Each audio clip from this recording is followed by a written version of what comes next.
할렐루야. 네, 할렐루야. 네, 옆에 분들께 잘 오셨습니다. 이렇게 한번 인사해 주셨으면 좋겠습니다. 수요 찬양 오신 걸 환영합니다.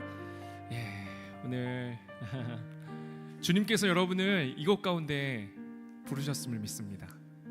그리고 오늘은 특별히 하나님께서 여러분에게 꼭 말씀하시려고 하시는 그 말씀이 있으시라고 믿습니다. 우선 우리가 마음을 열고서 주님 앞에 기도하면서, 하나님, 제가 이 자리에 나왔는데 주님을 찬양하고 주의 말씀을 듣고 이렇게 자유롭게 주님을 만나고 주님 앞에 온전한 예배자로 서길 소망합니다라는 고백으로 우리가 잠잠히 주님 앞에 기도하면서 주님 앞에 집중하며 나아가길 소망합니다. 함께 기도하겠습니다.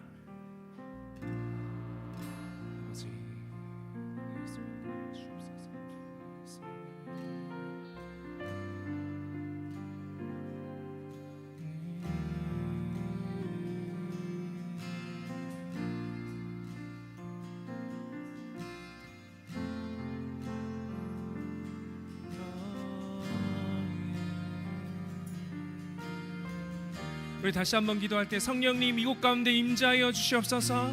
우리 예배 가운데 임재하여 주시옵소서. 주님을 바라봅니다. 주님을 바라봅니다. 우리 함께 기도하며 나아갑니다. 기도하겠습니다.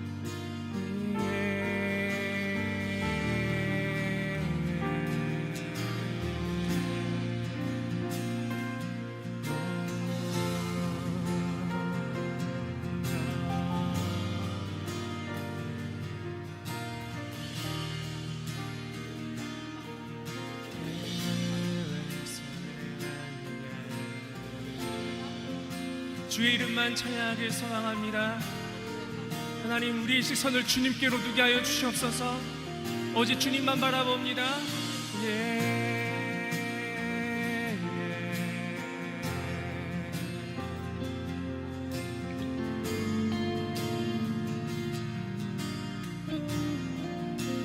주의 이름을 찬양해. 주의 이름을,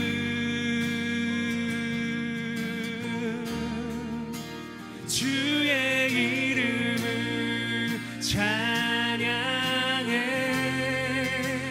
영화로운 주 이름 찬양. 주의 이름을 찬양해. 주의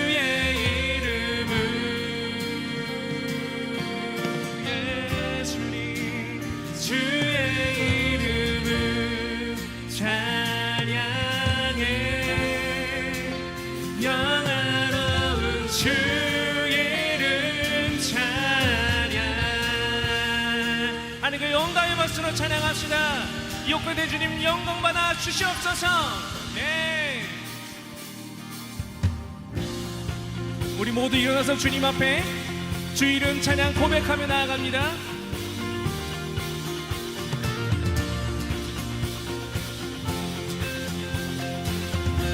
주님만 바라보시면서 주 이름 찬양. 주 이름 찬양. 풍요의 강물을 흐르는 부요한 땅에 살 때에 주님 찬양해. 아멘. 주 이름 찬양. 거칠은 광야와 같은 인생길 걸어갈 때도 주님 찬양해. 모든 축복 주신 주님, 모든 축복 주신 주님 찬양하리. 어두운 날이 다가와도 나 외치리. 주의 이름을 찬양해. 주의 이름을, 주의 이름을 찬양해. 영화로운 주 찬양. 풍요의 강물. 주의 햇살이 나를 비추고 만물이 새롭게 될 때 주 이름 찬양, 주 이름 찬양하는 길 험한 고통이 따를지라도 주님 찬양, 모든 축복 주신 주님, 모든 축복 주신 주님 찬양하리. 어두운 날이 다가와도 나 외치리. 주님, 주의 이름을 찬양해. 주의 이름을 찬양해. 영화로운 주 이름, 주의 이름을 찬양해. 주의 이름을 주님, 주의 이름을 찬양해. 영화로운 주 이름 찬양. 주님은 주시며 주님은 주시며 주님은 찾으시네. 내 맘에 하는 말 주 찬양한. 주 이름 주시며 주님은 주시며 주님은 찾으시네. 내 맘에 하는 말 주 찬양합니다. 주 이름을 찬양, 주의 이름을 찬양해. 주의 이름을, 예 주님, 주의 이름을 찬양해. 영화로운 주 이름 찬양. 주의 이름을 찬양해. 주의 이름을, 주의 이름을 찬양해. 영화로운 주. 우리 다시 한번 주 이름 찬양.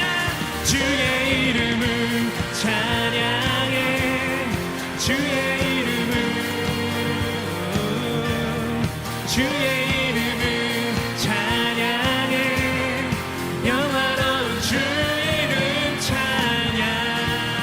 영광의 박수로 찬양하시다. 아멘. 네, 네, 네.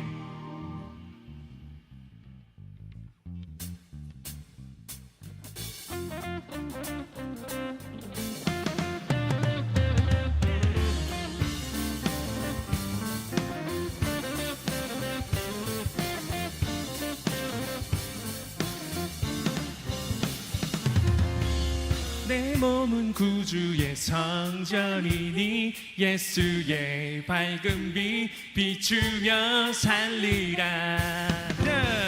내 안에 계시는 성령님이 늘 함께 하시니 기뻐하리. 다시 한번 내 몸은 구주의, 내 몸은 구주의 성전이니 예수의 밝은 빛 비추며 살리랴. 내 안에 계시는 성령님이, 내 안에 계시는 성령님이 늘 함께 하시니 기뻐하리로. 어디에 있든지 어디에 있든지 무엇을 하든지 주 예수의 영이 함께 하시네.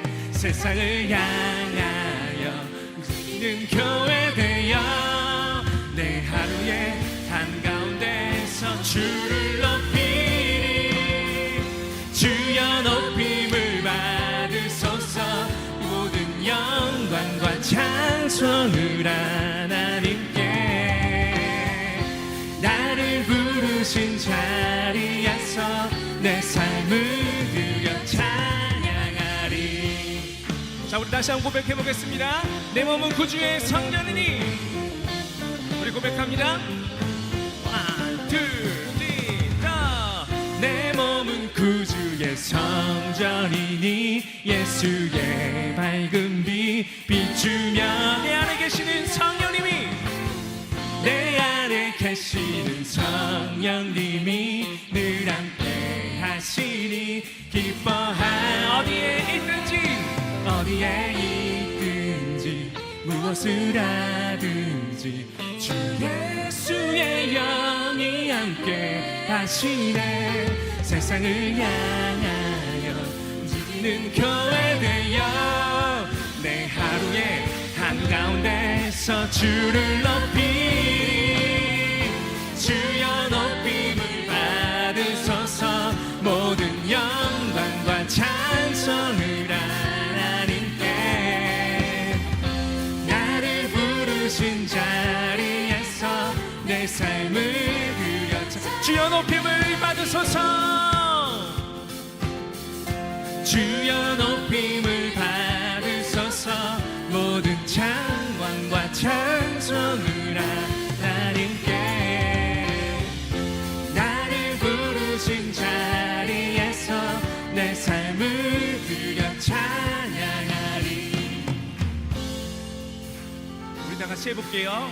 매일의 걸음이 구별된 걸음으로 내 삶의 고백이 아버지 능력 이렇게 하는 겁니다. 일의 걸음이 구별된 걸음으로 내 삶의 고백이 아버지 다시 한번 매일의 걸음이 일의 걸음이 구별된 걸음으로 내 삶의 고백이 아버지는 매일의 걸음이 매일의 걸음이 구별된 걸음으로 내 삶의 고백이 우리 더 큰 목소리로 영으로 매일의 걸음이 구별된 걸음으로 내 삶의 고백이 아버지 능력 매일의 걸음이 매일의 걸음이 구별된 걸음으로 내 삶의 고백이 아버지는 어디에 있든지 어디에 있든지 무엇을 하든지 주 예수의 영이 함께 하시네. 세상을 향하여 움직이는 교회 되어 내 하루의 한가운데서 주를 높이 주여 높임을 받으소서. 모든 영광과 찬송을 하나님께 나를 부르신 자리에서 내 삶을 우리 다 함께 주여 높임을 받으소서. 주여 높임을 받으소서. 모든 영광과 찬송을 하나님께 나를 부르신 자리에서 내 삶을 드려 내 삶을 드려 찬양하리. 내 삶을 드려 찬양하리. 내 삶을 드려 찬양하리. 내 삶을 드려 찬양하리. 나의 찬양을 받은 주님 앞에 영광의 박수로 찬양했습니다. 네.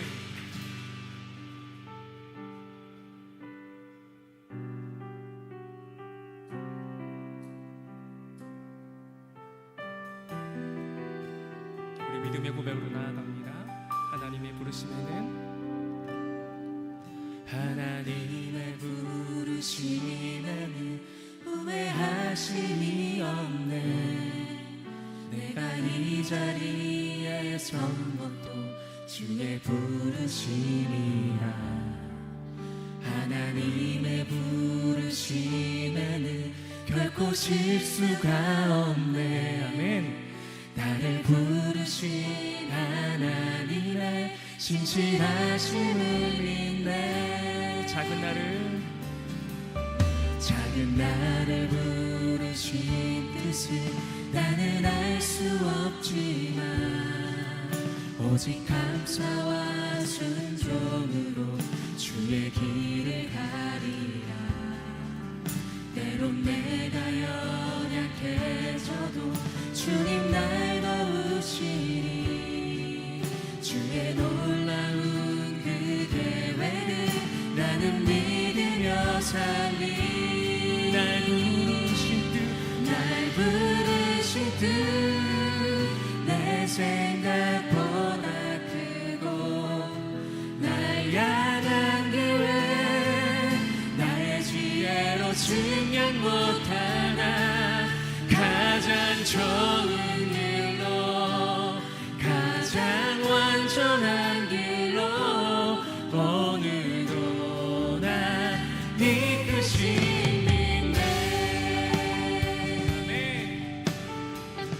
작은 나를 부르신 뜻을 작은 나를 부르신 뜻을 나는 알 수 없지. 오직 감사와 순종으로 오직 감사와 순종으로 주의 길을 가리라. 때론 내가 연약해져도 주님 날 도우시니 주의 놀라운 그 계획을 나는 믿으며 산다. 날 부르신 주의 주님 날 부르신 뜻 내 생각보다 크고 날 향한 계획 나의 지혜로 측량 못한 가장 좋은 길로 가장 좋은 길로 가장 완전한 길로 오늘도 날 이끄시네. 날 부르신 뜻 내 생각보다 크고 아멘. 날 향한 계획 나의 지혜로 여러분 증명 믿으십니까? 가장 가장 좋은 길로 가장 완전한 길로 오늘도 날 이끄시니 우리가 큰 목소리로 날 부르신 뜻 내 생각보다 크고 날 향한 계획 나의 지혜로 측량 못하나 가장 좋은 길로 가장 완전한 길로 오늘도 날 우리 주님을 인정하며 고백합니다. 날 부르신 뜻 날 부르신 뜻 내 생각보다 그렇습니다 주님. 날 향한 계획 나의 지혜로 측량 못하나 가장 좋은 길로 가장 완전한 길로 이 시간 함께 기도하며 나아갈 때 주님 날 부르신 뜻을 믿고 나아갑니다. 주님 앞에 간절한 마음으로 기도하며 나아갑니다. 주님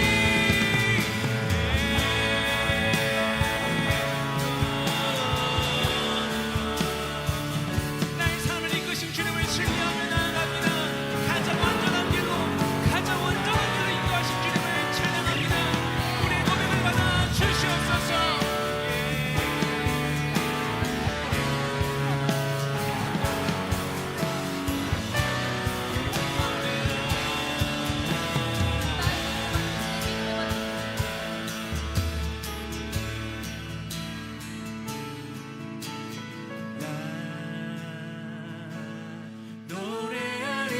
노래하리라.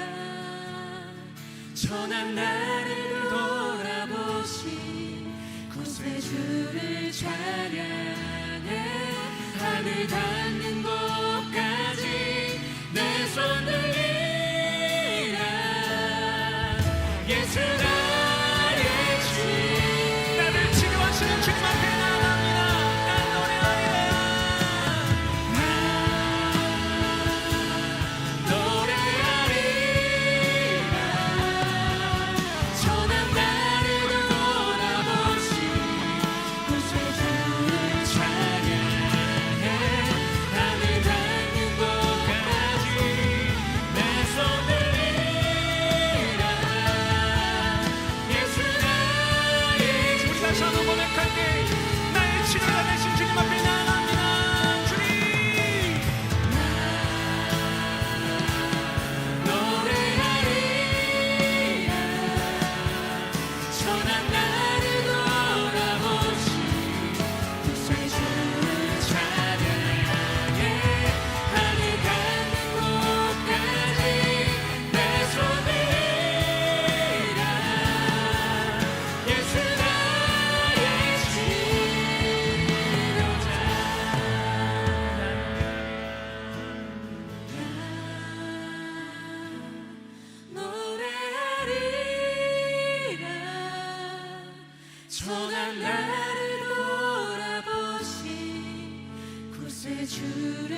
예수 나의 치료자. 우리 마지막으로 나 노래하리라. 노래하리라. 저당 나를 돌아보신 구세주를 찬양해. 하늘 닿는 곳까지 내 손을 내가 예수 나의 치료자.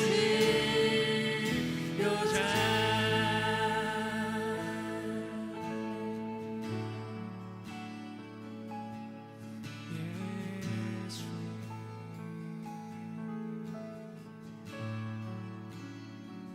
이 시간 우리가 자리에 앉아서 주님 앞에 손을 모아서 기도하며 잠시 나아갑니다.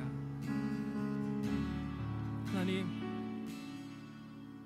오늘 이 밤에 주님을 만나기 나왔습니다. 주님, 말씀하여 주시옵소서. 그리고 나의 찬양을 받아 주시옵소서. 나의 치료자 되신 주님, 나의 모든 것 되신 주님을 바라봅니다. 이 시간 가운데 함께하여 주시옵소서라고 함께 기도하며 나아갑니다. 함께 기도하겠습니다.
네, 이 시간에 우리 다 같이 말씀 보도록 하겠습니다. 함께 보실 말씀은 에스라 4월 15일 큐티 본문입니다. 4월 15일 큐티 본문 에스라 2장 1절에서 35절까지 말씀입니다. 에스라 2장 1절에서 35절까지 말씀인데요. 오늘은 너무 좋은 시간이 앞에 있어서 5절까지만 읽도록 하겠습니다. 에스라서 2장 1절에서 5절까지만 읽도록 하겠습니다. 우리 교독은 안 하겠습니다. 제가 5절까지 읽겠습니다. 대독하겠습니다. 옛적에 바벨론 왕 느부갓네살에게 사로잡혀 바벨론으로 갔던 자들의 자손들 중에서 노임을 받고 예루살렘과 유다 도로 돌아와 각기 각자의 성읍으로 돌아간 자 곧 스룹바벨과 예수아와 느헤미야와 스라야와 르엘라야와 모르드게와 발산과 미스발과 비그웨와 르음과 바나 등과 함께 나온 이스라엘 백성의 명수가 이러하니 바로스 자손이 2172명이요 스바다 자손이 372명이요 아라 자손이 775명이요 아멘. 네, 지금 저희가 그 2장의 내용을 이제 묵상하게 되거든요. 오늘부터 저희가 에스라서 2장의 내용을 묵상하게 되는데 이 70년 동안 포로 생활을 하다가 다시 언약의 땅으로 돌아온 1차 포로들의 명단을 우리가 이제 보고 있는 거예요. 그런데 우리가 이런 명단을 이제 성경에서 이제 보게 되면 사람들의 이름과 숫자에 도대체 무슨 의미가 있겠는가, 어떤 메시지가 있겠는가 이런 생각을 할 수 있죠. 그런데 하나님 말씀이요 절대로 그렇지 않습니다. 여기에도 굉장히 중요하고 흥미로운 메시지가 있는 거예요. 그래서 오늘 처음으로 제가 여러분하고 이제 나눠보려고 하는 2장의 이제 내용은 뭐냐면 이런 겁니다. 자, 제가 가장 처음으로 드려보는 질문은 이거예요. 그게 뭐냐면 고레스 대왕이 포로들의 귀환을 명령할 때 페르시아 땅에 살고 있었던 유대인의 숫자가 대략 얼마나 되는지 아십니까? 굉장히 권위 있는 유대인 역사학자죠. 요세푸스의 기록에 의하면 200만 명 이상이 그 당시에 페르시아 땅에 살고 있었습니다. 그런데 기원전 538년에 고레스 대왕이 유대인들에게 해방을 선포해요. 너희는 너희 땅으로 돌아가라. 그래서 유대인들이 자기 고향으로 돌아갈 수 있게 됐거든요. 자, 200만 명이 살고 있었어요. 그들을 향해서 너희는 원하는 만큼 다 너희 고향으로 돌아갈 수 있다 해방을 선포했어요. 그런데 흥미로운 건 이들이 한꺼번에 돌아온 게 아니라 다 알고 계시는지 3차에 걸쳐서 돌아오게 됩니다. 그런데 가장 처음이죠. 1차 때 고향으로 돌아왔던 유대인의 숫자가 몇 명이 되는지 아십니까? 겨우 전체 숫자의 5% 정도에 해당하는 49,897명밖에 안 돌아왔어요. 전체 숫자 중에서 5%가 돌아왔어요. 진짜 터무니없는 숫자인 거예요. 그러면 이렇게 적은 숫자가 돌아왔던 이유가 뭐겠습니까? 간단한데 포로들이 바벨론과 페르시아 땅에서 70년을 살았거든요. 그러면 이제 어떻게 되냐면 이렇게 돼요. 처음에 포로로 끌려왔던 성인들은 이제 새로운 일을 할 수 없을 정도로 늙어버렸거나 죽었어요. 그냥 이방 땅에서 죽었어요. 그리고 일을 할 수 있는 젊은이들, 그러니까 만약에 거기에서 포로로 끌려갔던 첫 때에 태어난 젊은이들은 70살이 됐어요. 아예 거기에서 인생을 보내버린 사람들이 대부분이라는 거죠. 그러니까 내가 본 거는 바벨론하고 페르시아 땅밖에 없는 거예요. 그런데 이제 바벨론이 우리 고향이고 우리 집이고 오히려 이스라엘이 외국이에요. 그리고 나의 생존의 기반이 다 여기에 있는데 어느 날 이걸 다 버리고 황무지가 된 난 본 적도 없는 고향이라는 곳에 너희는 가라 라고 했을 때 이게 정말로 쉬운 게 아니에요. 정말로 쉬운 게 아닙니다. 고향이라 할지라도 갈 수가 없는 거예요. 본 적이 없는데 어떻게 갑니까? 그래서 고레스 대왕이 이제 포로들의 해방을 선포했을 때 고향으로 돌아갔던 첫 사람들은 터무니없이 적었다라는 거죠. 그리고 1차 포로들이 귀환한 다음에 자 2차 포로들이 귀환을 해요. 근데 1차와 2차 포로 귀환 사이의 기간이 얼마인 줄 아십니까? 58년이에요 1차로 갔고 2차의 사람들이 돌아갈 때 무려 58년이 지나가요. 그러니까 이 모든 사실들, 이 엄청난 시간 차이, 이 모든 게 말해주는 게 뭐냐면요, 원래 이스라엘 백성들은 돌아갈 마음이 없었다는 거예요. 그러니까 돌아가고 싶지 않았어요. 그냥 나는 이미 이 땅에서 잘 살고 있고 잊혀진 고향이기 때문에 그냥 새로운 고향에서 너무너무 잘 살고 싶었어요. 돌아갈 생각이 없었다니까요. 그런데 보세요, 고레스 대왕의 해방을 선포할 때 아주 적은 사람들이 고향 땅으로 돌아갔어요. 그리고 나머지 사람들은 이스라엘 땅으로 돌아갈 생각이 전혀 없었습니다. 그런데 갑자기 2차, 3차에 걸쳐서 약속의 땅으로 돌아가는 흐름이 생긴 거예요. 갑자기. 그러면 이게 말해주는 사실이 뭐냐, 사람들의 생각을 바꾸고 돌이키게 만든 어떤 거대한 사건이 있었다라는 거예요. 인간은 사건 없이 움직이지 않아요. 분명히 돌아갈 생각이 없었는데 돌아가게끔 만든 대단한 사건이 있었다라는 거죠. 그러면 그 사건이 뭐냐라고 할 때 역시나 엄청난 사건이 있었던 거예요. 제가 방금 말씀드렸듯이 1차 포로 귀환과 2차 포로 귀환 사이에 58년이라는 시간이 있었다고 말씀드렸거든요. 그런데 바로 그 사이 기간에 있었던 사건이 뭐냐? 바로 에스더서에 기록된 바로 그 사건. 페르시아에 머물던 유대인들이 그 나라의 2인자죠. 하만에 의해서 완전히 몰살당할 뻔한 사건이 1차와 2차 귀환 사건 사이에 바로 있었던 거예요. 그때 일어난 사건이 뭐냐? 그게 에스더서의 그 사건인 거예요. 그러니까 고레스 대왕의 해방을 선포해도 움직이지 않았던 95%의 사람들이 있었는데 그들이 왜 움직이지 않았겠어요? 페르시아에 머물고 있는 게 안전하다고 생각했던 거예요. 여기에 머무는 게 내 행복을 지킬 수 있는 길이고 여기가 안전하다고 믿으니까 움직이지 않았던 거죠. 그런데 잘 보세요, 정말 안전하다고 믿었던 페르시아가 한순간에 제일 위험한 곳으로 변하는 거예요. 하나님이 지켜주시지 않으면 안전한 곳이 제일 위험한 곳으로 한순간에 변하는 거예요. 여러분이 에스더서를 보시면 아시겠지만 바로 이때 이스라엘 민족이요, 잊고 살았던 하나님을 향해서 내 인생이 순식간에 갑자기 위험해지니까 까맣게 잊고 살던 하나님을 향해서 구원을 위한 금식 기도에 들어가기 시작합니다. 그리고 에스더 역시 왕에게 나아가기 전에 목숨 걸고 금식 기도에 들어가요. 그런데 그 기도 끝에 이 민족이 경험한 게 뭐였냐? 상황이 정반대로 역전이 되면서 유대인을 죽이려고 했던 하만이 오히려 사형을 당하게 돼요. 이것 또한 있을 수가 없는 일이에요. 여기서 이들은 하나님의 역사를 보게 돼요. 하나님의 역사를 다시 보게 돼요. 이게 기적이 일어난 건데 이 경험을 하고 유대인들 안에서 영적인 대각성이 일어나기 시작해요. 이들이 70년 동안 잊고 살았어요. 이들이 70년 동안 잠자고 있었거든요. 그런데 이 사건을 통해서 각성이 일어나기 시작해요. 그렇지, 원래 우리 민족의 목적은 행복이 아니라 구원이었고 우리의 구원을 이루는 건 페르시아가 아니라 하나님인데 우리가 또 잊고 살았구나. 이 세상에서 제일 안전한 곳은 페르시아가 아니라 하나님이 계시는 곳 어디든 거기가 제일 안전한 곳이니 자, 약속의 땅으로 돌아가자. 약속의 땅으로 돌아가자. 처음부터 다시 시작하자. 이렇게 고난을 통해서 하나님의 언약이 회복되는 영적인 대각성 운동이 일어나요. 그리고 꿈쩍도 하지 않았던 95%의 사람들이 움직이기 시작합니다. 2차, 3차 포로 귀환이 일어나기 시작해요. 그래서 이 2차 귀환 때 오늘 이 말씀의 주인공이 에스라가 2차 귀환 때 돌아오게 되고요, 3차 때 그 유명한 느헤미야가 3차 때 돌아오게 되는 거예요. 그리고 멋지게 성벽을 재건해 버리는 거예요. 그런데 여러분 여기서 잘 보세요. 자, 제가 보면요, 구원의 길을 건너는 사람 중에서 아까 우리 찬양 사역자님께서 또 말씀을 해주셨지만 탕자의 이야기도 그런 게 있잖아요. 우리가 아버지 자녀로 태어났어요. 그래서 구원의 길을 쭉 걸어요. 아버지의 자녀로 살아요. 근데 이 길을 건너는 사람들 중에서 단 한 번도 흔들리지 않고 이 구원의 길을 쭉 건너는 사람은 절대 없어요. 절대. 우리가 그렇게 대단한 존재가 아니거든요. 우리 신실하지 않아요.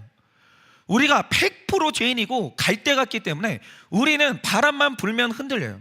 예를 들어서 아브라함만 봐도 약속의 땅을 향해 가던 중간에 하란에 머물지를 않나.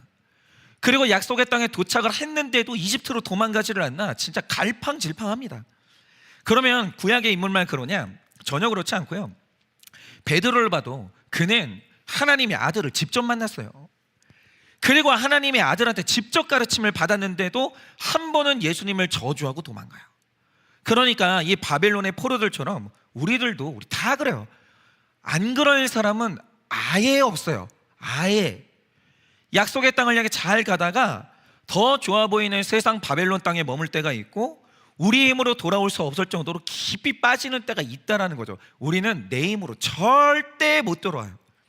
하나님이 주시는 사건이 있지 아니하면 우리는 절대로 귀환할 수 없다는 거죠. 그런데 결국 택자는 돌아와요. 왜냐하면 택자의 인생에 견인하시는 하나님의 은혜가 작동하고 있기 때문에 택자는 반드시 돌아온다는 거죠. 그러면 자, 우리를 언제나 다른 곳으로 빠지고 넘어지는 우리를 하나님의 약속의 땅으로 돌아오게 하는 힘이 뭐냐라고 할 때, 물론 고난이 중요하긴 하지만 핵심은 고난 그 자체는 절대 아니에요. 여러분 설마 고난이 복음이겠어요? 그럴 리는 없잖아요. 제가 늘 말씀드리지만 고난 그 자체는 축복이 아니에요. 그 증거가 뭐냐? 천국에 고난이 없어요. 그러니까 고난은 궁극적으로 청산의 대상인데 이 땅에서는 고난을 통해서 말씀이 들리고 고난을 통해서 구원의 문이 열리기 때문에 그것 때문에 고난이 축복이라고 하는 거예요. 이것 빼면 고난 그 자체는 축복이 아니에요. 자, 그러면 고난 이전에 흔들릴 수밖에 없는 우리로 하여금 약속의 땅으로 돌아오게 하는 가장 핵심적인 그 힘이 뭐냐라는 거예요. 근데 그 기가 막힌 내용이 오늘 말씀에 기록되어 있는 거예요. 자, 여러분 한번 보세요. 오늘 말씀에 이제 여러 명의 이름이 기록되어 있는데 여기 다 사연들이 있거든요. 이걸 다 큐티하면 시간이 너무 가요. 그래서 오늘 우리가 특별히 주목해 볼 게 있는데 그게 누구냐면 3절에 기록된 바로스 가문과 5절에 기록된 아라 가문이 있어요. 이게 진짜 좀 기가 막히게 보니까 뭐냐면 이 본문 내용만 보면 바로스 가문과 아라 가문 둘 다 약속의 땅에 돌아온 5%의 사람처럼 보여요. 그러니까 둘 다 믿음이 좋아 보이는 거예요. 1차 포로 귀환 때 순종했기 때문에. 그런데 여러분이 구체적인 내용을 보시면 약속의 땅에 돌아왔다는 의미와 내용이 바로스 가문하고 아라 가문하고 완전히 달라요. 완전 깜짝 놀랄 정도로 달라요. 이유가 뭐냐? 잘 들어보세요. 일단 이 바로스 자손을 딱 보면 돌아온 사람들의 숫자가 2172명인데 이게 얼마나 많은 숫자냐면 다른 이제 1차 때 돌아온 가문의 숫자들을 보면 많아도 1000명을 상회합니다. 그 이상이 아니에요. 그런데 바로스 가문은 그보다 월등히 많은 2000명 이상이 돌아와요. 그런데 이게 우연이냐라고 하면 절대 그렇지 않은 게 2차 포로 귀환의 기록을 보면 2차 때도 가장 많이 돌아왔던 가문이 바로스 가문이에요. 그런데 나중에 기록을 보면 이거 역신합니다. 역신한 게 뭐냐면 숫자는 거짓말 안 하는데 느헤미야 3장 25절에 보면 어떤 기록이 나오냐, 바로스의 후손 부다야가 우스의 아들 발랄과 함께 성벽 건축하는 일을 담당했다, 이렇게 기록해요. 그러니까 뭐냐면 이 가문이 훗날 성벽 건축의 주역이 됩니다. 느헤미야가 성벽을 건축하자라고 할 때 굉장히 큰 힘을 보태요. 왜 그러냐면 이 집안 사람들이 신실했거든요. 주님이 와라라고 할 때 가장 크게 응답한 가문이 어디냐? 여기거든요. 그러면 우리가 생각해봐야 될 게 뭐냐면 바로스 가문은 왜 이렇게 신실할까요? 생각해보면 이 가문의 이름에 굉장히 중요한 단서가 있는데, 이 바로스라는 이름의 뜻이 뭐냐면 벼룩이라는 뜻이에요. 특이하죠. 그러니까 보통은 그 이름에 어떤 사람이 그 사람의 이름을 지을 때 이스라엘 사람들은 자기의 소원과 바람을 거기에 담는다라고요. 근데 어떤 부모가 자식 이름을 지으면서 벼룩이라고 이름을 짓겠어요? 그렇지 않죠. 그런데 이 바로스 가문은 벼룩이라고 이름을 지었어요. 그런데 이 벼룩이 성경에서 대단히 중요한 의미를 가지고 있어요. 왜냐? 성경을 보면 사람들이 자신의 죄성을 비유할 때 동물에 비유하는 일이 많아요. 뭐 죽은 개 같은 나, 이런 식으로 자기를 낮출 때 동물에 비유하는 일이 많거든요. 그런데 성경 전체를 통틀어서 자기를 낮추면서 자기를 벼룩에 비유한 인물이 딱 한 명밖에 없어요. 그게 누구냐? 사무엘상 24장 14절에 기록되어 있는데 그 인물이 다윗이에요. 다윗 한 명밖에 없어요. 그런데 이 바로스가 다윗 지파죠. 유다 지파 사람일 확률이 대단히 높아요. 그런데 이 사람이 자기 가문의 이름을 뭐라고 지었냐? 벼룩이다, 이렇게 지었더라고요. 그럼 이게 뭘 의미하냐? 그가 다윗의 영성을 사모했다는 거예요. 다윗이 자기를 낮출 때 죽은 개도 아니에요. 나는 주님 앞에 벼룩이다. 나는 그냥 주님이 찍어 누르면 죽을 수밖에 없는 죄인 중에 죄인이다. 이 고백의 영성 있잖아요. 이걸 그대로 받았어요. 이거는 빼박이에요. 이 가문이 왜 자기 이름을 이렇게 지었겠어요? 이거는 다윗의 영성을 사모한 거예요. 자기가, 이게 농담이 아니라고요. 자기 이름을 누가 이렇게 지어요? 그런데 다윗의 영성을 그대로 받아서 내가 나라는 존재의 가치가 얼마나 무가치한지, 이거는 수사가 아니에요. 사람들 다 그럴 수 있어요. 저는 죄인입니다. 말은 그렇게 해요. 그래놓고 덕지덕지 있잖아요. 자기를 귀하게 여겨요. 근데 이 사람들은 안 그랬다니까. 이름에 벼룩이라고 이름을 지어요. 정말 자기 존재가 하나님 앞에서 얼마나 무가치한지를 고백하고 구원의 언약을, 여러분 다윗이 자기 죄를 알았기 때문에 하나님의 구원의 언약을 목숨 걸고 사모했어요. 주 야로 묵상했다고요. 왜 그러냐? 여러분 말씀이 즐겁지 않아요. 말씀이 재미가 있는 말씀이 아니에요. 성경 말씀은 이 말씀이 꿀송이보다 달려면 방법은 딱 하나밖에 없는 거예요. 그게 뭐냐면 내가 구원받을 자격이 없다는 걸 간파해야 돼요. 내가 얼마나 주님 앞에 무가치한지를 알아야 돼요. 그래야 이 성경 말씀이 구구절절 내 말씀이 돼요. 너무너무 꿀송이처럼 달아지는 거예요. 그런데 바로스 가문이 이랬다라는 거죠. 그러니까 하나님께서 돌아와라 라고 할 때 이 가문이 제일 먼저 응답을 한 거예요. 제일 크게 응답하는 거예요. 주님, 내가 여기 있다고. 내가 주님께 돌아간다고. 페르시아 땅의 모든 재산을 버리고 주님께로 돌아가는 거예요.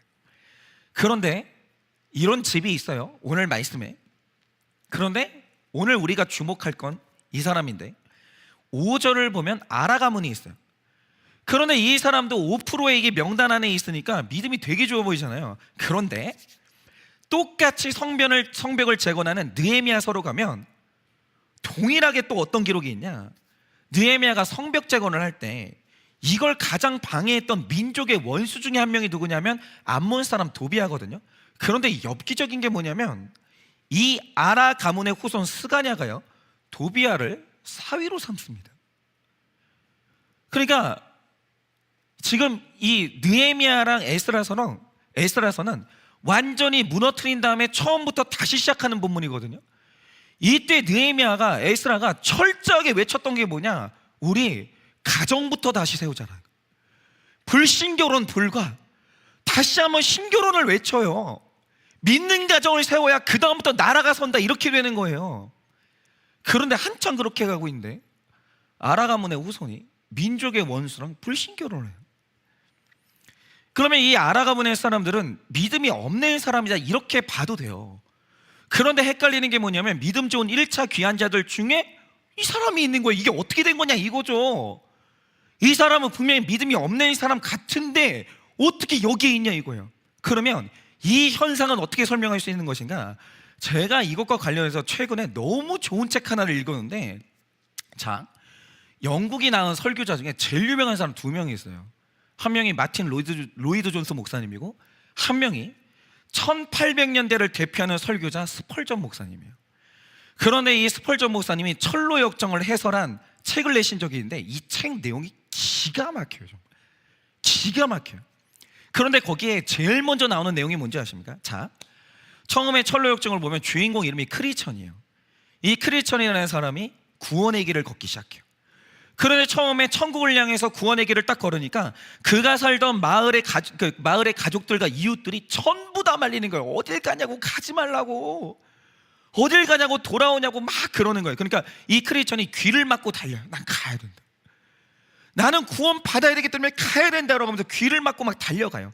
그러자 마을에서 두 사람이 마지막까지 쫓아와서 이 크리스천을 말리고 설득하는 거예요.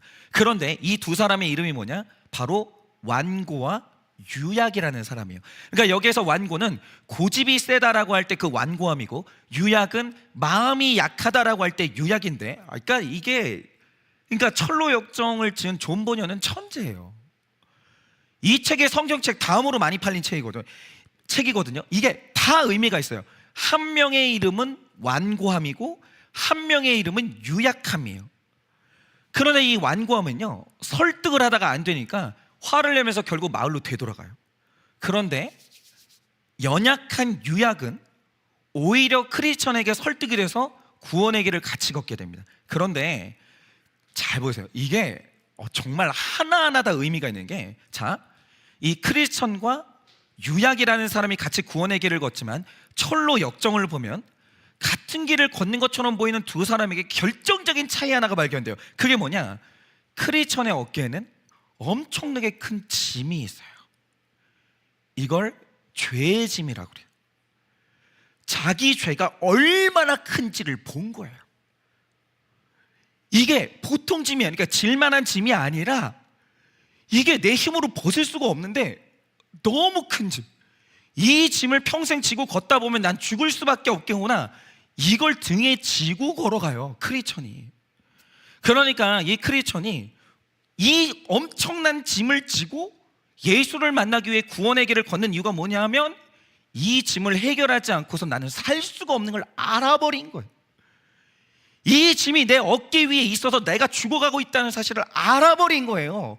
그래서 이 짐을 벗기 위해, 이 지긋지긋한 죄를 해결하기 위해서 구원의 길을 걸어가는 거예요. 그런데 재미있는 게 뭐냐? 이 길을 유약이라는 사람이 같이 걷잖아요. 이 사람 등에는 이 짐이 없다는 사실. 없어요. 그러면 이 유약함이라는 사람이 이 구원의 길을 걷는 이유가 뭐냐?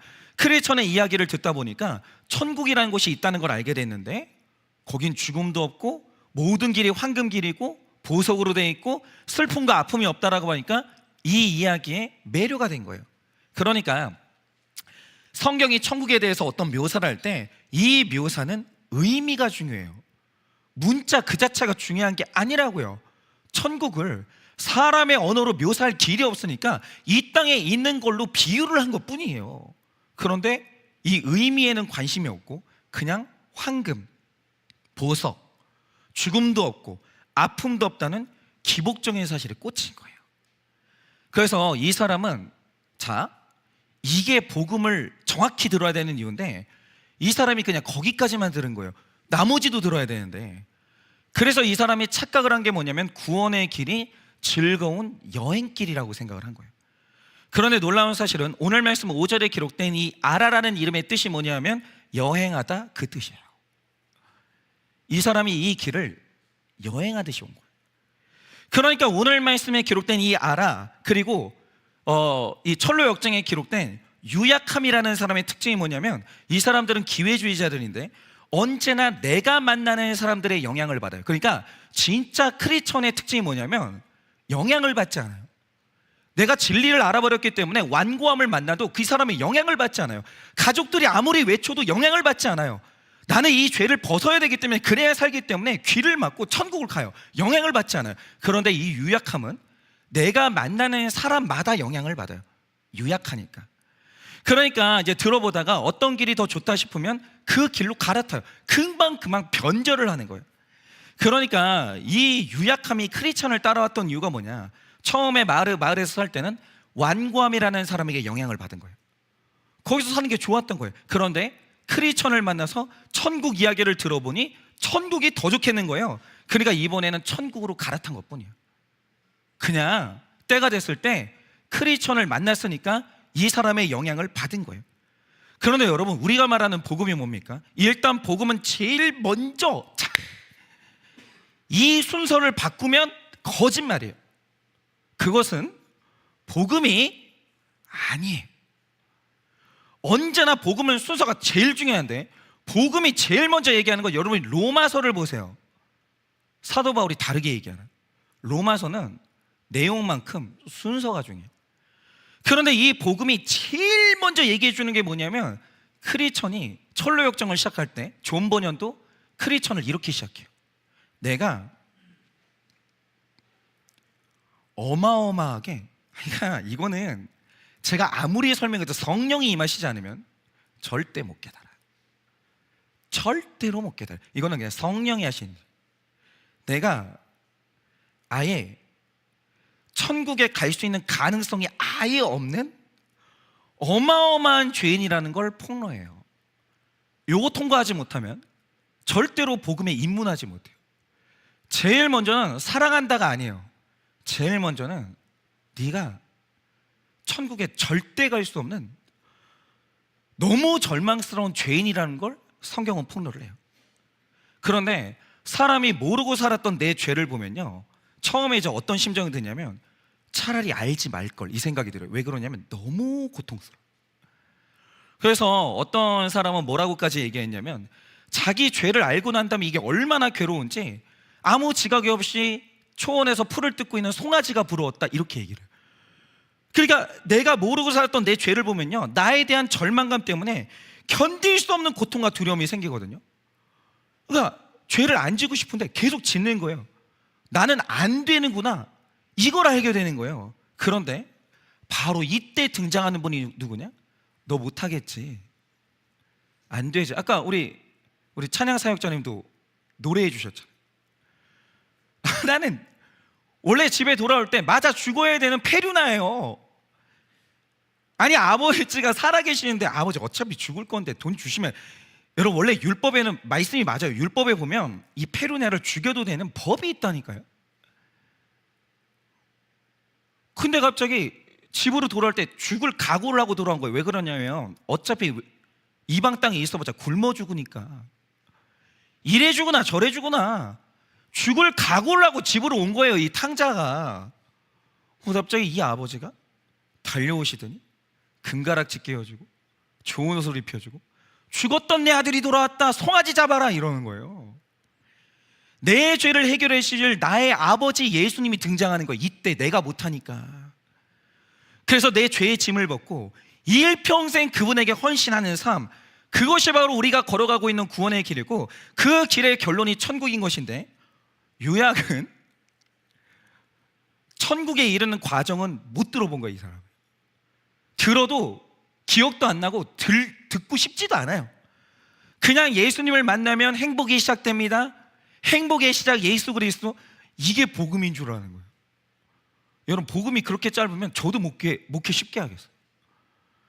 이걸 복음으로 아는 거예요. 이걸 복음으로. 그리고 이 길을 걸어가요. 예수 믿으면 행복해진다며, 예수 믿으면 평안이 온다며, 예수 믿으면 고난을 해결해 주신다며, 이러고 출발하는 거예요. 그런데 이 유약이 나중에 어떻게 되는 줄 아십니까? 구원의 길을 걷다가 보면 누구나 그러는데, 원래 올바른 구원의 길은 사탄이 됐다 싫어요. 사탄이 막을 수밖에 없죠. 누구나 그렇듯이 아주 작은 고난을 만나게 돼요. 유약이 여기에서 유약이 확 질려요. 왜 거짓말했어요? 예수 믿으면 행복해진다면서요. 예수 믿으면 마음의 평안이 찾아온다면서요. 문제 해결된다면서요. 병 낫는다면서요. 이게 뭐예요? 이게 뭐냐고 이러면서 구원의 길을 당장 떠나서 예전에 살았던 마을로 되돌아갑니다. 그런데 중요한 건 뭐냐? 이 유약은 애초에 믿음이 없는 사람이었어요. 아예 믿음이 없는 사람이었는데 놀라운 사실이 뭐냐면 상당히 오랜 시간 동안 그것도 너무나 큰 기쁨을 가지고 구원의 길을 크리스천과 함께 걸었다, 그 사실이에요. 그러니까 우리가 이제 어릴 때 보면 왜 그런 거 있잖아요. 어릴 때 청소년 시절에, 저 어릴 때는 그랬어요. 엄청나게 많은 친구들이 있었어요. 그 밤에 성탄절 때 공연 보고, 그 다음에 같이 밤새도록 이렇게 맛있는 거 먹고. 그리고 저는 성탄절이 왜 좋았냐면 그때 이제 이불 깔아놓고 전기 게임을 했는데 첫사랑이랑 손잡을 수 있었거든요. 합법적으로. 너무 좋았어요. 근데 그렇게 한때 성탄절날 기쁘게 공연하고 같이 밤새도록 놀고 다음날 밤샌 다음에 졸면서도 성탄절 25일날 예배 드리고 그랬던 많은 친구들 중에 지금 교회에 남아있는 친구들이 많지 않아요. 한때 그렇게 같이 수련해가지고 울면서 기도했는데 근데 그들이 지금은 없어요. 왜 그러냐? 바로 5절 말씀에 등장하는 아라의 정체가 바로 이거예요. 그는 1차 포로 귀환 자들이 이스라엘로 돌아올 때 같이 왔어요. 근데 여러분 그거 아셔야 돼요. 분명히 모양은 믿음이 있지만 그가 돌아온 이유는 결코 바로스 집안하고 같지 않았다라는 거예요. 페르시아에 있으면 더 이상 성공할 길이 없는데 이스라엘로 돌아가서 새로 시작하면 나도 신분을 세탁하고 귀족 될 수 있지 않을까?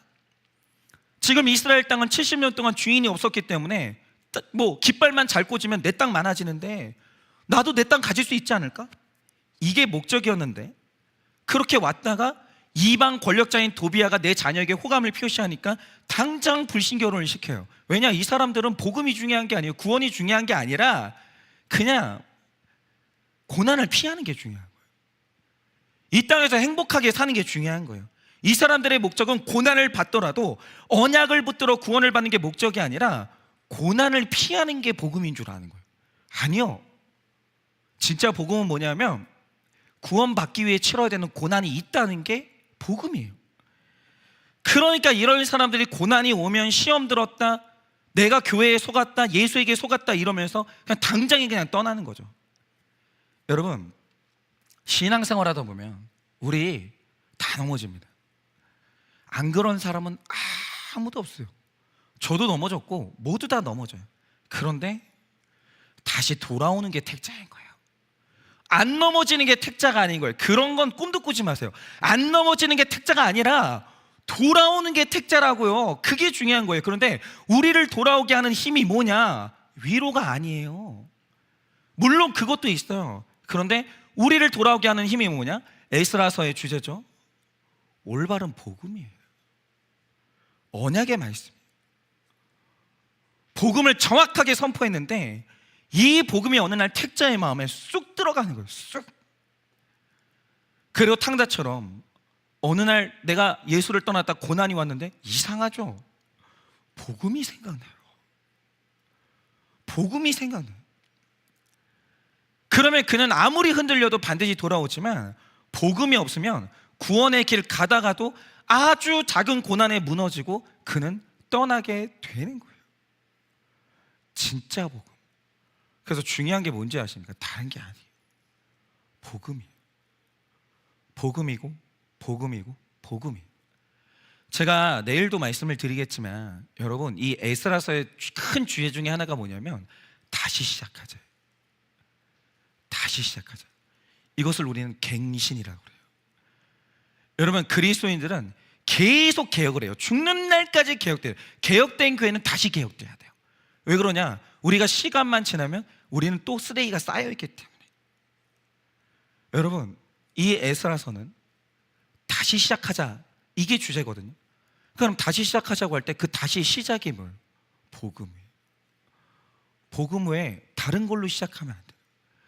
여러분들이 교회를 뭐 때문에 왔고 처음에는 복음으로 시작했다가 지금 뭐가 중요한지 전 잘 모르겠어요. 뭐가 중요한지 난 잘 모르겠는데 자 우리 에스라서를 묵상할 때 자 다시 시작해야 되는데 어디부터 시작해야 되냐? 복음부터 시작해야 돼. 우리는 100% 죄인이. 여러분 행복의 시작 예수 그리스도가 아닙니다. 누가 그럽니까? 우리의 시작은 뭐가 되어야 되냐면 아무런 소망도 없고 가능성도 없고 그 의로움이 1%도 없는 죄인 된 나. 오늘 예수가 아니고서는 100% 지옥에 갈 수밖에 없는 완벽히 죄인인 나, 여기서부터 출발한. 내 소망은 단 1%도 나에게 있지 않아요. 내 소망은 단 1%도 나에게 있지 않아요. 여러분, 벼룩이 천국에 갈 가능성이 있어요? 없어요. 내가 벼룩인 걸 깨닫지 못하면 그는 복음의 사람이 아닌 거예요. 내가 벼룩인 걸 깨달아 나를 온전히 떠안아 나를 천국으로 올려주실 유일한 분, 예수 그리스도가 절박해야 되는 거예요. 예수 그리스도가 절박해야 된다고. 그분 말고 답이 없어야 돼요. 여러분, 답은 2개, 3개가 아닙니다. 내가 벼룩인 걸 알게 되면 단 1%의 가능성도 없는 나 자신을 알게 되면 답은 딱 하나밖에 안 나와요. 예수 그리스도 말고 다른 답은 없어요. 내가 사랑하는 남자, 여자, 어떤 인간 지도자, 돈, 아직도 그게 보이는 분들은 자기 죄가 뭔지를 몰라. 아직 복음에서 벗어난 분들은. 여러분, 바로스 자손이 왜 황폐한 이스라엘 땅으로 다시 돌아간 줄 아십니까? 페르시아 땅에 나 같은 벼룩을 구원할 구원자가 없거든요. 나를 구원할 구원자 예수 그리스도는 저 유다 땅에 밖에 없기 때문에 그들은 오직 그거 하나 보고 돌아온 거예요. 이게 복음이에요. 예수 그리스도를 얻기 위해서 다 버릴 수 있는 거, 예수 그리스도 말고는 답이 없는 거, 바로 그게 복음이라고요. 복음은 기분 좋은 게 아니에요. 복음은 기분이 나쁜 거예요. 그런데 최악의 기분 나쁜 복음으로 시작해서 황홀함의 절정으로 가는, 그가 이런 나를 사랑하시고 이런 나를 구원하셨다는, 값없이 구원하셨다는 이 기쁨의 절정으로 가는 거, 이것이 바로 복음이라고요. 이게 복음이라고요. 여기로 돌아와야 돼요. 그러니 오늘 우리 모두 다시 시작합시다. 다시 복음이요. 우리 모두 100% 죄인 된 나를 위해, 99%가 아닙니다. 그리스도인은 절대 자기 의의를 주장하면 안 되는 사람들이에요.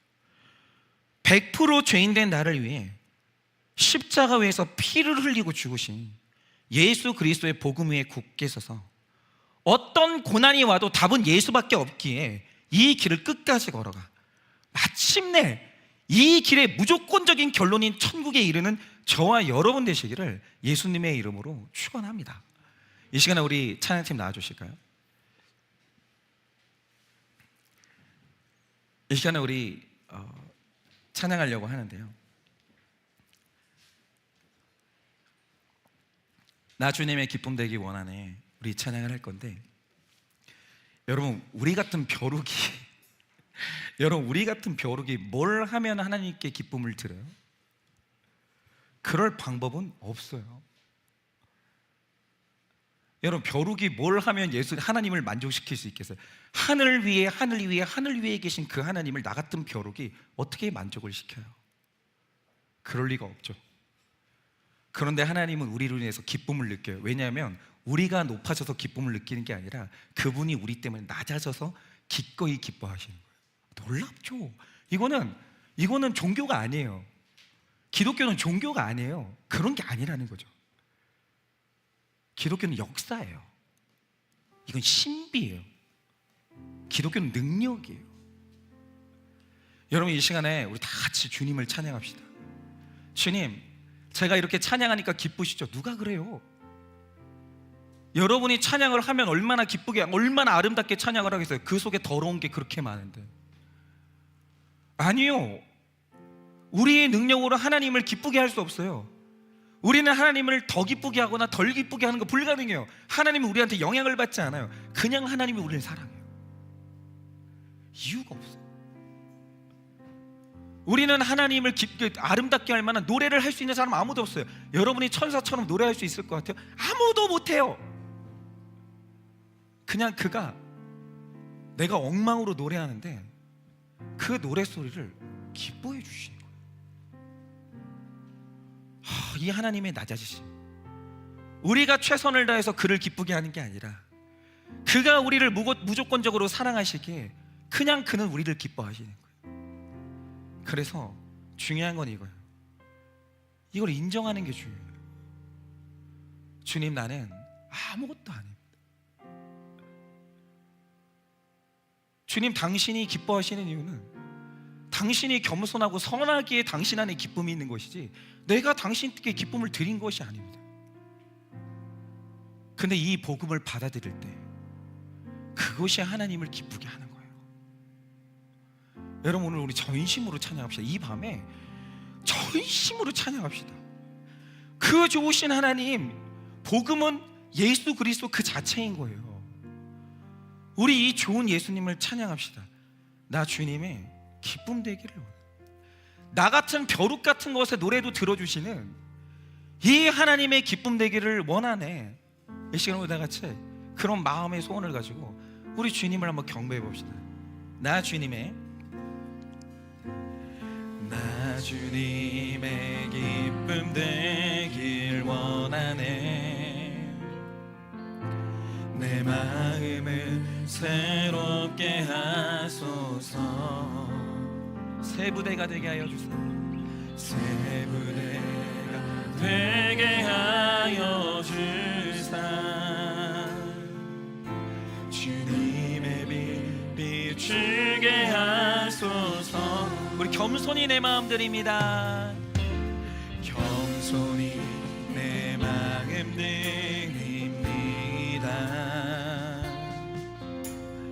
나의 모든 것 받으소서. 나의 마음 깨끗게 씻어주사. 주의 길로 행하게 하소서. 내가 원하는 한 가지, 내가 원하는 한 가지, 주님의 기쁨이 되는 것. 내가 원하는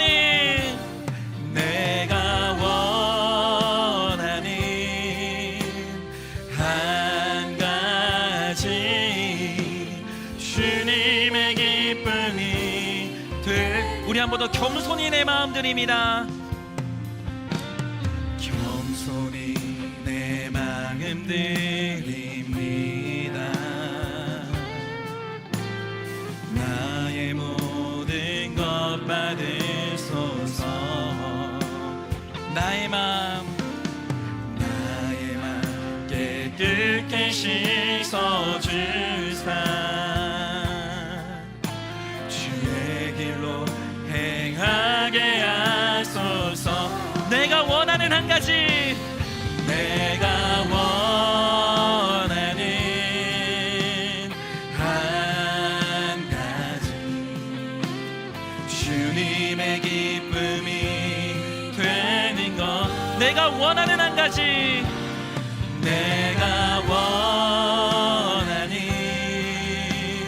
한 가지, 주님의 기쁨이 돼.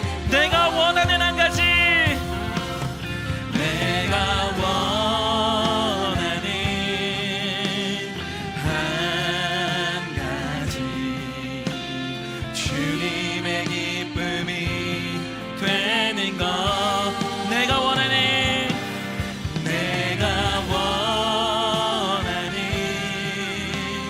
한 가지, 주님의 기쁨이.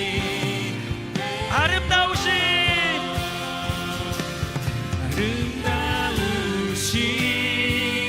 오 놀라우신 영원할 수 없는 사랑.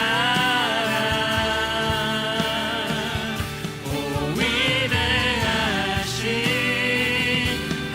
하나님의 사랑, 영원히 찬양. 우리 복음을 노래합시다. 아름다우신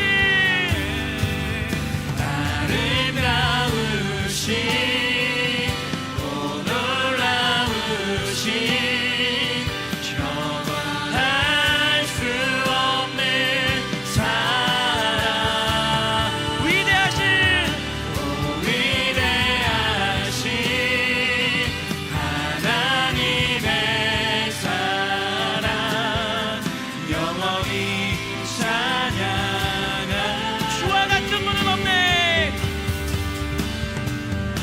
주와 같은 분은 없네. 이 세상 그 누구도 주와 같은 분은 없네. 누구도 믿을 수 우리 한 번 더 찬양합니다. 주와 같은 분은 없네. 주와 같은 분은 없네. 이 세상 그 누구도 주와 같은 분은 없네. 누구도 믿을 수 우리 찬양합시다. 아름다우신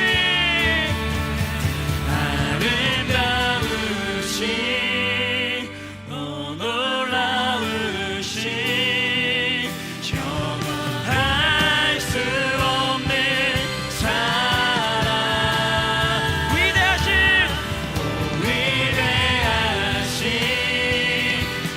하나님의 사랑 영원히 우리 한 번 더 찬양합니다. 아름다우신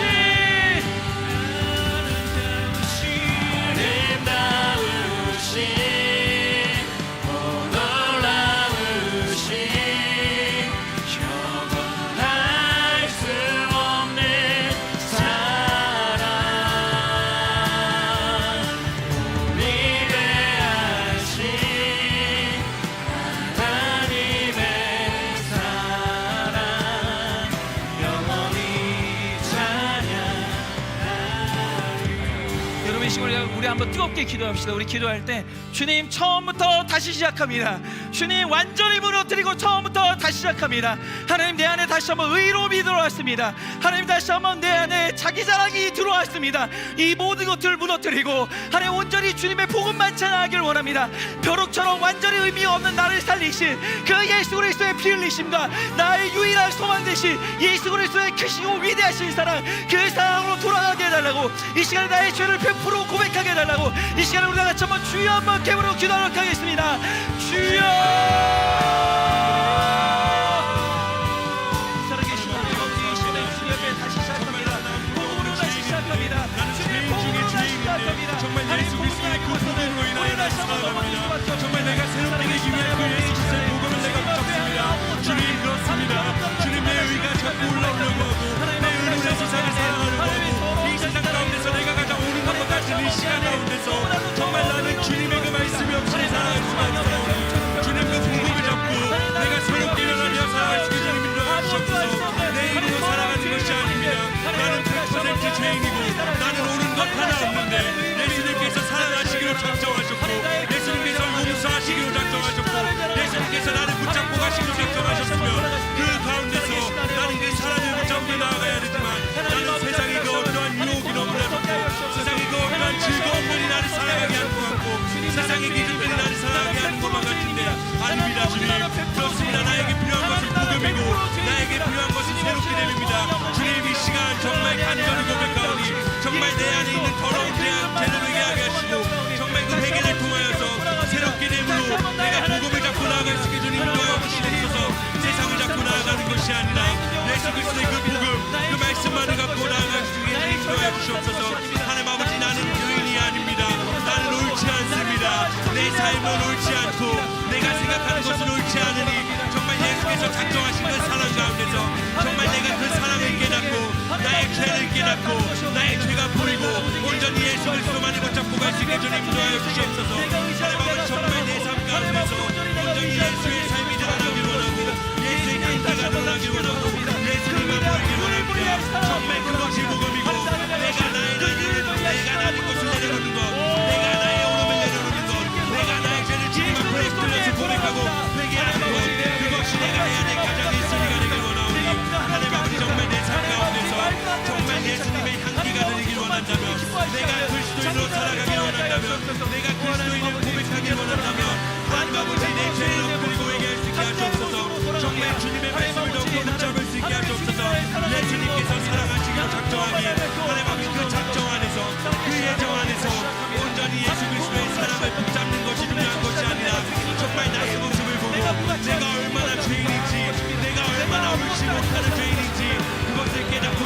새롭게 될 수 있게 주님 인도하여 주시옵소서.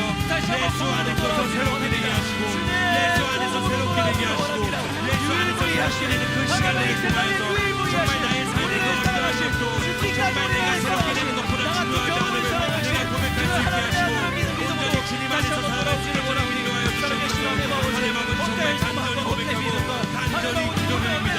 정말 내가 기도드릴 수 있다는 것은 내가 기도할 수 있는 것은 내가 내 삶의 주인이 아니라는 것을 고백하는 것이오니 주님 이 시간 나의 고백을 이 시간 나의 기도를 정말 간절히 주님께 올려드리오니 정말 새롭게 되게 하시옵소서. 정말 나의 오르내는 거리 세게 하시옵소서. 세상의 기준을 내려놓고 세상 즐거움을 내려놓고 정말 온전히 주님만을 따르며 나아갈 수 있는 인도하여 주시옵소서. 세상에서 어떻게 보일까 세상 사람들이 나를 어떻게 볼까 그것을 중요하게 생각하는 것이 아니라 예수님께서 바라보시는 그 시선 가운데 내 삶이 다시금 바로 세워질 수 있게 주님 인도하여 주시옵소서. 여러분 이 시간에 다 같이 한번 기도합시다. 기도할 때 여러분 돌아와야 될 게 뭡니까? 여러분 이 시간에 돌아와야 될 게 뭡니까? 그는 돌아오려면 먼저 해야 될 게 있다고 합니다. 내가 그렇게 믿고 의지했던 바벨론 페르시아를 끊어내야 합니다. 그것이 나의 소망이 아니라고 외쳐야 되는 것입니다. 그것과 결별하고 그것과 끊어야 나는 다시 한번 나를 기다리시는 애타게 기다리시는 나 같은 탕자를 기다리시는 아버지께 돌아갈 수 있는 것입니다. 이 시간 우리가 같이 한번 주여 먹힙으로 기도할 때 하나님 내가 너무나 믿음직스럽고 의지하고 내가 아직도 복음하고 착각하고 혼동하고 있는 나의 바벨론과 페르시아가 있습니다. 주님 오늘 그것과 결별하기를 원합니다. 내어버리기를 원합니다. 나의 일의 유일한 소망 되신 예수 그리스도 나의 아버지께 돌아가기를 원하오니 주여 완전히 끊어지게 하여 주옵소서. 결별하게 하여 주옵소서. 주님께로 돌아오게 해달라고 우리 이 시간을 하시면 주여 한번 기도로 기도하도록 하겠습니다. 주여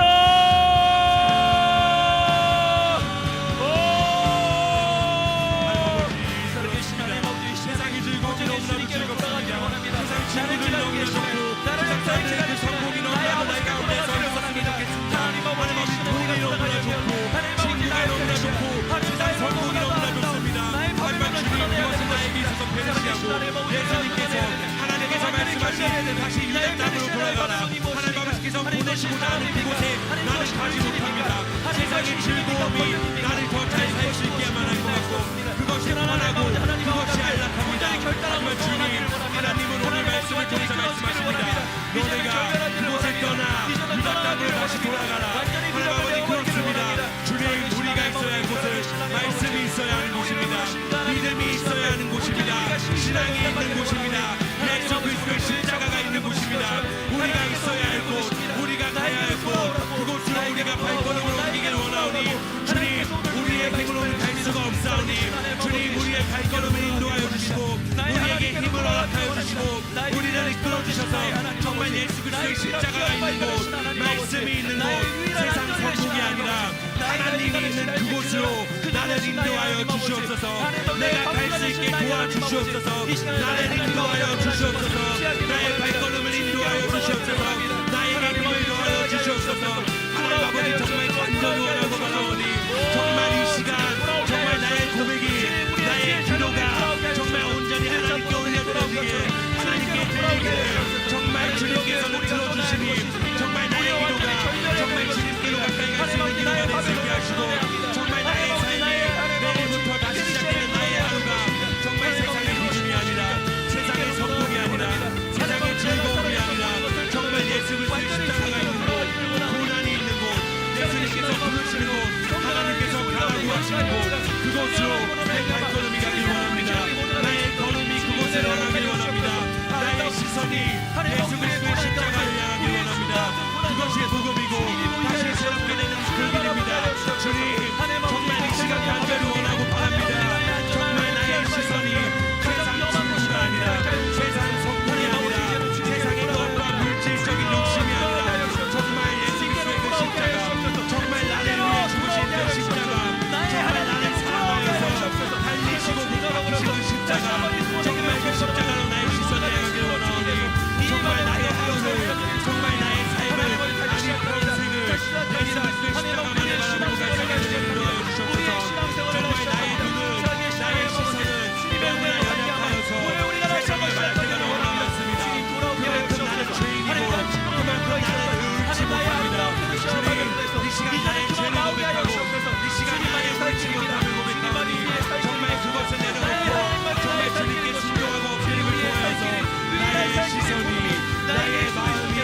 기도하며 나아갈 때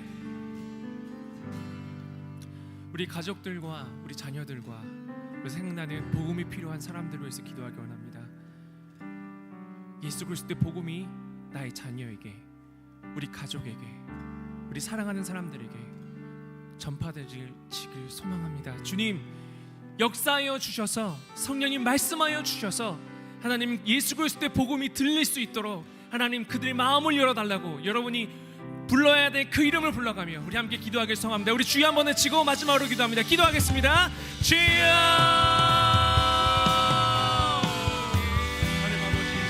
아버지 하나님, 주님의 복음 하나님 우리 가족 가운데 소망합니다. 하나님 우리 자녀들 가운데 전하길 소망합니다. 아버지 하나님 인도하시어 주시옵소서. 하나님 우리 다음 세대 우리 주일학교 가운데 하나님 아버지 우리 청소년들 가운데 주 예수 그리스도의 복음이 들려가게 할 수 있도록 인도하여 주시옵소서. 사랑하는 하나님 그들과 함께하고 계시다는 진정 들어야 하는 것은 복음이고 그 복음 안에 있는 자신들의 모습, 정말 죄인 중에 죄인이 자신들의 모습을 보길 원합니다. 그들에게 있어서는 정말 자신이 가장 옳고 자신이 세상에서 가장 좋습니다. 자신이 가장 중요합니다. 하지만 주님, 우리는 압니다. 우리의 인생 가운데서 우리가 가장 중요한 것이 아니라 정말 우리의 인생 가운데서 우리가 무엇보다 붙잡아야 하는 것은 예수 그리스도의 그 십자가, 예수님께서 정말 죄인인 나를 위해 죽으신 그 십자가 사랑, 우리가 그것을 붙잡아야 하는 것을 아오니 정말 내 주변에 믿지 않는 나의 세상 친구들, 다음 세대 아이들, 정말 우리 아이들이 정말 간절히 주님을 붙잡으며 나아가길 원합니다. 세상 사람들은 말합니다. 한국 교회는 말합니다. 다음 세대는 희망이 없다. 앞으로의 한국 교회는 희망이 없다. 하지만 주님이 원하시는 그 미래는, 주님이 예정하신 그 가운데, 정말 그 가운데 정말 우리는 한 영혼이라도 미랄이 쓰는 줄을 아오니, 정말 주님께서는 그 미랄로 일하실 줄을 아오니, 정말 그 우리 다음 세대 아이들 가운데 주님 역사하여 주시고 주님 함께하여 주셔서 주님의 손으로, 주님의 예정으로, 주님의 섭리로 정말 한국교회를 이끌어 나가시고, 정말 한국교회를 이끌어 나가신 그 주님의 사랑을, 그 주님의 이끄심을 이 시간 기도하오니, 정말 주님 다음 세대를 살리셔서 정말 그 다음 세대 가운데서도 주님이 심어놓은 그 하나의 그 미랄을 붙잡고 나아갈 수 있고 그 미랄을 위해 기도할 수 있게 하시옵소서. 아름다우신 놀라우신 영원할 수 없는 사랑, 오 위대하신 하나님의 사랑 영원히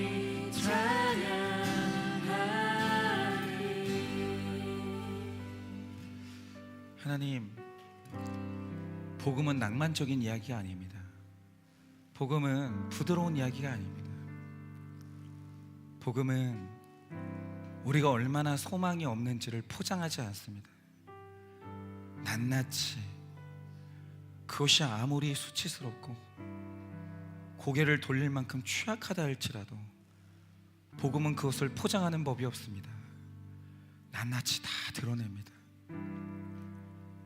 그런데 놀랍게도 복음에는 다 드러났는데, 다 들켰는데도 그 죄인을 뜨겁게 사랑하시는 예수 그리스도가 있고, 그 예수 그리스도가 바로 그 죄인을 살리기 위해서 어디까지 낮아지고 뼈가 부러지고 살이 터지고 얼마나 피를 쏟아 처절한 고통 가운데 이 죄인을 구원했는지를 기록하는 처절한 사랑의 이야기인 것입니다.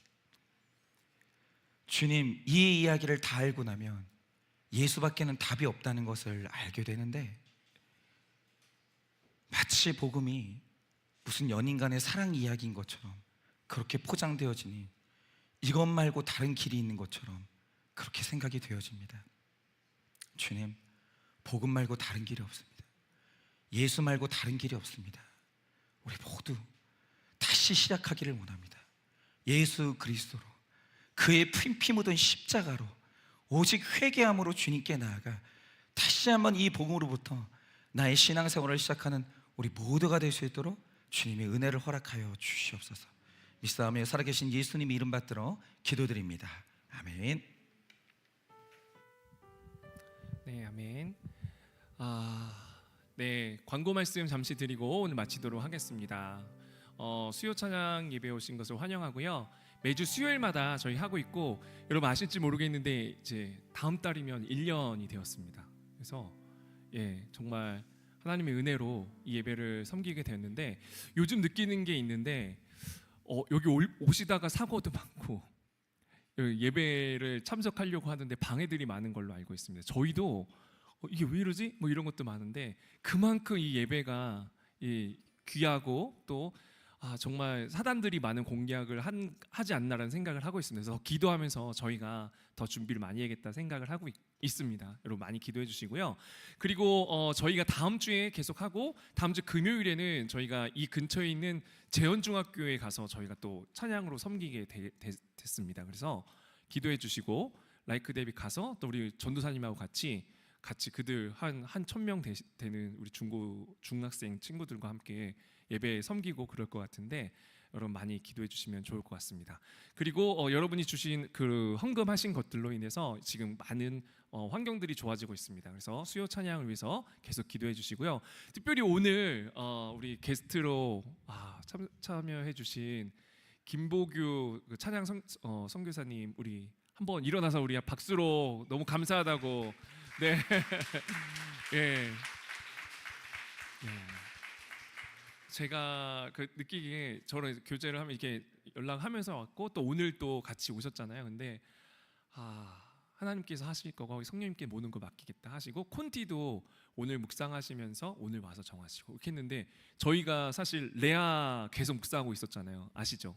저희 그래서 깜짝 놀랐습니다. 정말 저희가 주일에 계속 레아 묵상하고 말씀으로 계속 묵상하고 있는데, 그래서 이렇게 때에 맞게, 그리고 또 이렇게 정말 하나님께서 막 말씀하시는 것처럼 막 이렇게 너무 많은 것들을 저는 많이 느껴서 너무 위로가 되고 너무 감사한 마음이고요. 김보규 형제님입니다. 김보규 찬양 사역자님이니까 여러분 많이 기도해 주시고, 또 기회 되면 또 저희 같이 함께 하면 좋을 것 같다는 생각을 했습니다. 자, 우리 모두 일어나서 우리 마지막 찬양, 우리 결코 돌아서지 않으리 우리 찬양하고 마무리하도록 하겠습니다.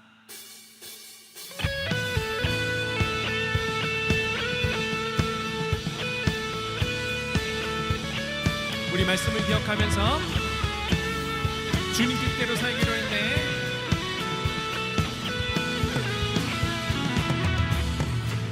주님 뜻대로 살기로 했네. 아멘. 주님 뜻대로 살기로 했네. 주님 뜻대로 살기로 했네. 뒤돌아서지 않겠네. 이 세상 사람 날 몰라줘도, 이 세상 사람 날 몰라줘도, 이 세상 사람 날 몰라줘도, 이 세상 사람 날 몰라줘도 뒤돌아서지 않겠네. 뒤돌아서지 않겠네. 어떠한 시련이 수많은 유혹 속에도 진실하신 주님 약속 난 붙들리라. 주님 세상을 이해 못하고 우리를 조롱하여도 진실하신 주님 약속 난 붙들리라. 결코 돌아서지 않으리. 우리 다시 한번 고백할게. 세상 등지고 십자가 보내 지고 십자가 보내 세상을 지고 십자가 보내 세상을 지고 십자가 보내 뒤돌아서지 않겠네 뒤돌아서지 않겠네 뒤돌아서지 않겠네 우리 믿음으로 고백합니다. 어떠한 시련이 와도 수많은 유혹 속에도 진실하신 주님 약속 날 붙들리라 세상이 이해 못하고 세상이 이해 못하고 우리는 조롱하여도 진실하신 주님 약속 날 붙들리라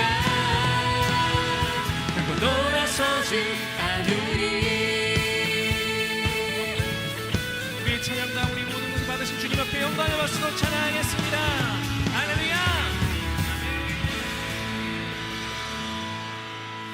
지금은 우리 주 예수 그리스도의 은혜와 하나님 아버지의 그 크신 사랑과 성령님의 위로하시고 교통하여 주시는 그 역사하심이 이제는 다시 복음으로 돌아가 오직 예수밖에 없음을 고백하며 다시 구원의 길을 힘있게 걷기를 원하는 사랑하는 모든 주의 종들의 머리 위에 지금으로부터 영원 무궁토록 함께 있을지어다.